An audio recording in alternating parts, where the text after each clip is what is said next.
And off to the next one.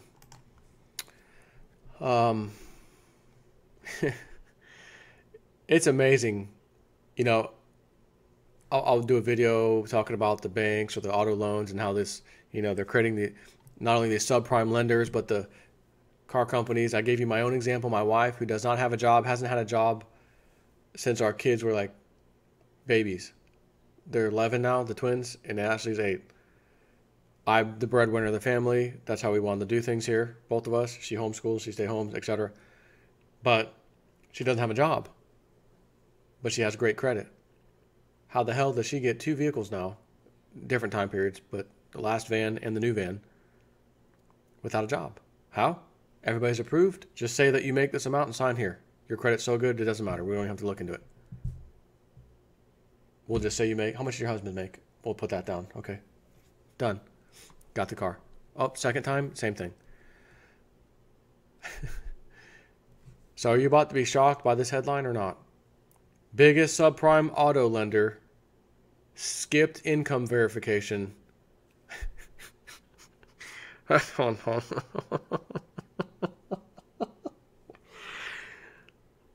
On 92% of auto loans.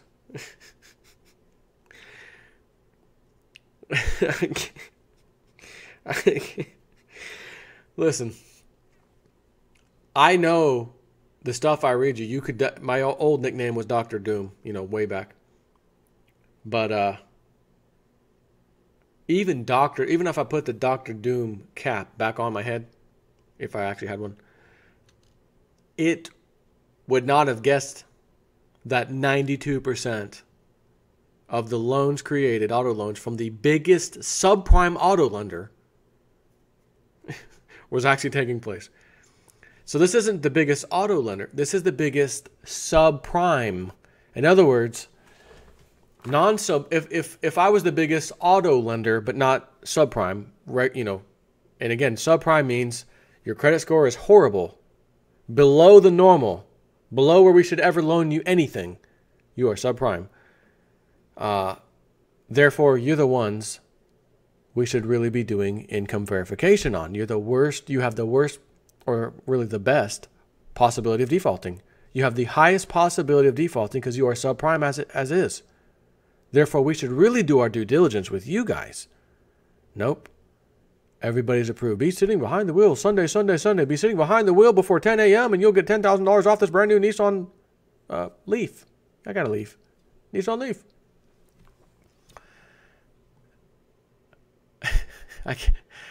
I don't know. This is just making me laugh.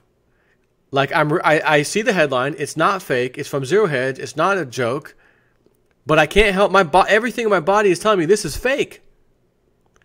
This is just a joke, Jason. Read it anyways, but it's a joke. But it's not. This is real. I am for real.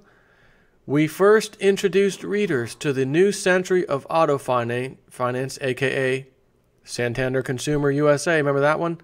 Several years ago when we first took note of their aggressive auto ABS facilities. In fact, here's a quick look at one of their ABS deals from 2015, which sported an average FICO, credit score of 595, loan to value of 110%, APR of 16.2%. Tell me if you heard this number before. In a term to pay it off of 70 flipping months. Well, 16.2 interest rate, We know they can't pay that in a 5-year. Are you kidding me? 70, 80 months.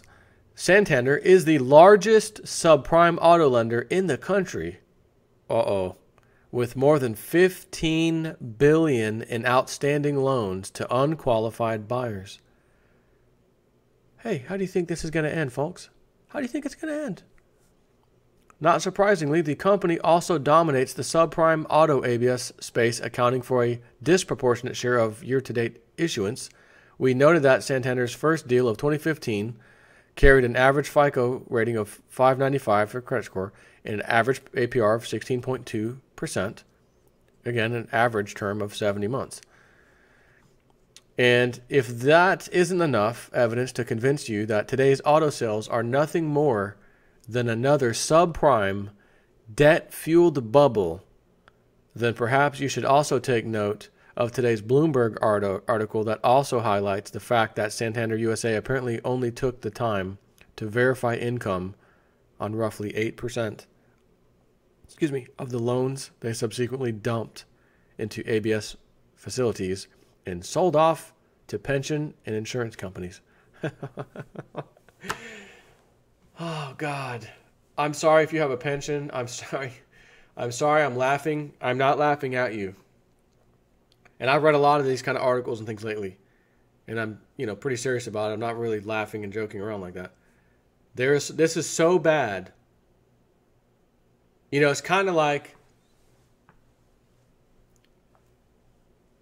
when you've tried stuff and you fail, and you're trying to get your car started, and you almost got it, and it stalled out again, and you think you got it finally. You think you finally got it, and then you start to go, and it does again. You just kind of, rather than scream and just pure frustration, your life sucks. You just sit back, and you kind of laugh. You kind of just laugh it off, like, it's kind of one of those things. That's the moment I'm having right now. And I'm thinking 15 billion, huh?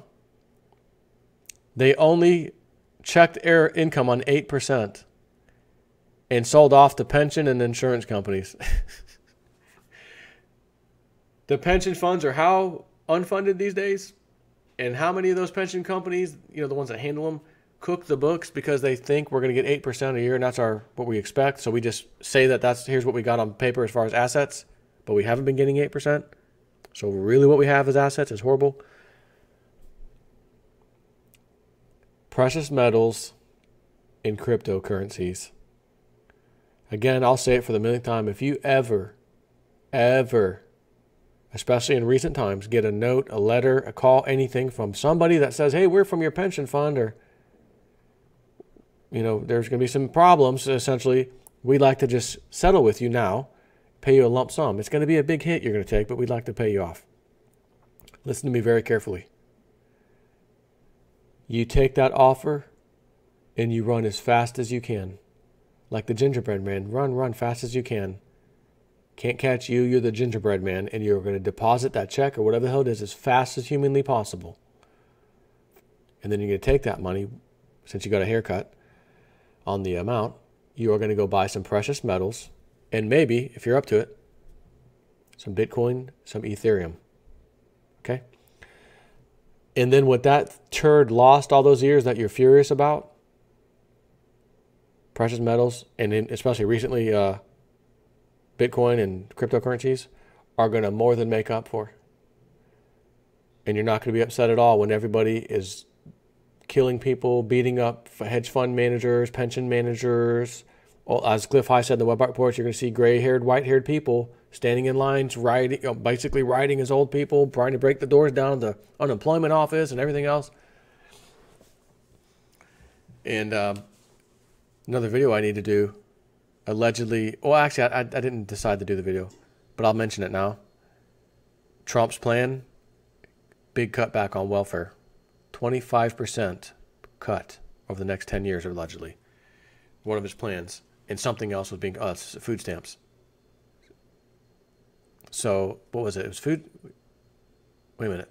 So, yeah, it was like specifically food stamp, but it also mentioned like welfare. So maybe it's two different things kind of combined, different kinds of help, food and other ones, Anyways, that ought to be interesting. And makes me understand that, when this housing stuff goes down snippy, and I have been looking, and especially thinking about it, I need to be out of the city a good ways if I'm to stay in Florida. And for all intents and purposes, I'd like to stay here. But I think I need to be a little further away, if you know what I mean.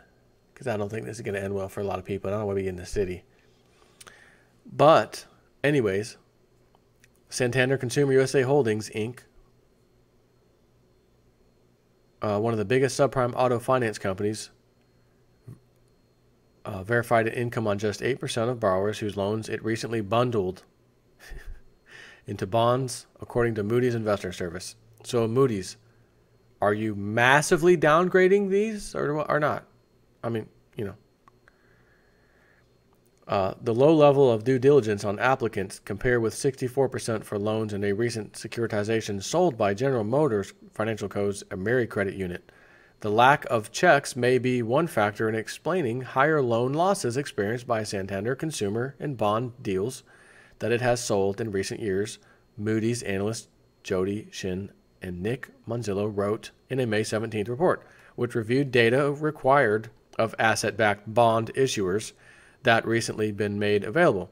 Limited verification of loan applicants' stated incomes and employment creates more uncertainty around whether borrowers will be able to afford their monthly payments, which becomes particularly important if they have poor credit records and risky loan terms, the analyst wrote. Andrew Kang, Santander Consumer's treasurer, acknowledged the minimal level of income verification and said the company's practice has been consistent over time, even if it's lower than levels reported among competitors. Meanwhile, as we pointed out last week, see UBS hints at rampant auto lending fraud. It's not just smoke and mirrors anymore.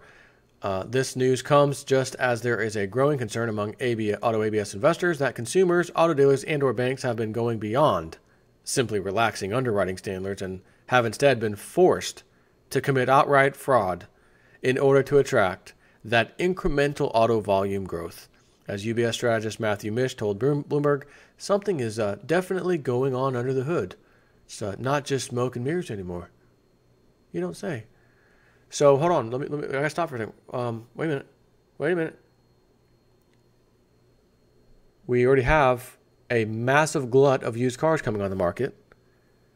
Tons of trade-ins or not trade-ins, but off-lease cars. Remember, I've already covered those stories. And next year, there'll be even more. And the year after that, there'll be even more. Which is why I got a 2015 all-electric Nissan Leaf for $10,000 with 14,000 miles on it. It's a $30,000 car just 2 years ago. I got it for a third of the price. Why? Lease turn-in. And they put them on the auction block, and then a company like the one I bought it from, Tampa Hybrids, sells them to people like me. So what are they paying for them? 7, 8K? I mean, I don't even know. Maybe less. So we have that happening now. It's currently happening now. Used car prices are falling because there's a glut. And you've seen the numbers with the new cars. The sales are horrible. Guess what? There's going to be a whole bunch more. Why? Because there's going to be a repo fest on all these super duper subprimers. 92%, we never checked job status, job income. So get ready for that. And there's $15 billion of loans out there, apparently. That's kind of a big chunk, don't you think? So then those cars will get repossessed, and what happens? Auction, sell-off. So not only are you going to get a fire sale on a house one of these days in the near future because of the next collapse, you are going to be able to get phenomenal, like not fire sale, raging fire sale on used cars. If you haven't already seen already. Just wait. If you need to wait longer, you're going to get even greater deals. The evidence is growing. First, the explosion of technology makes gaining access to information to improve credit scores very simple. Internet searches for credit score are at record levels. Second, our survey finds 21% of auto loan borrowers admitted to some form of inaccuracy in their loan applications. And third, there's a growing concern reported among auto lenders around fraud, which is the extreme case of this behavior. Overall, the explosion and adoption of technology makes gaining access to proven methods for improving credit scores extremely simple. To this point, the popularity of internet searches for credit score has been rising consistently and is near peak post-crisis levels, figure 7, which I don't need to show you. Similarly, our survey finds that 21% of auto loan borrowers admitted to some inaccuracy in their application for non-mortgage related debt, such as auto, student, or credit card loan. More concerning, this trend may be systemic, as 29% of other consumer loans, i.e. student loan, credit card, borrowers acknowledge some form of inaccuracy in their applications. All of which explains those surging delinquencies in loss severities and ABS structures. And what increasingly seems to be a long-term trend in Santander's stock. long-term trend in their stock, as in not looking good. $25, $20, $15, $10. Up, it started to go up a little bit. 15. Oh, never mind. Back down. Going back down 10. Okay, never mind. As Zero Head says, all great signs of a plateau. Yeah. Yep, I'm going to agree on that one. Boy, oh boy. This is just not good. This is not even kind of America. This is like this is Banana Republic. Like, Joe, are you in a South American, dictatorship kind? Are you over in Venezuela right now? Like 92% of the people were not checked for job status or income? No, I'm in America. I'm in America. And no, I'm not in some, podunk country part of America. This is system-wide. All across America. Those auto loans are across the country. Boy, oh boy. Anyways, take care.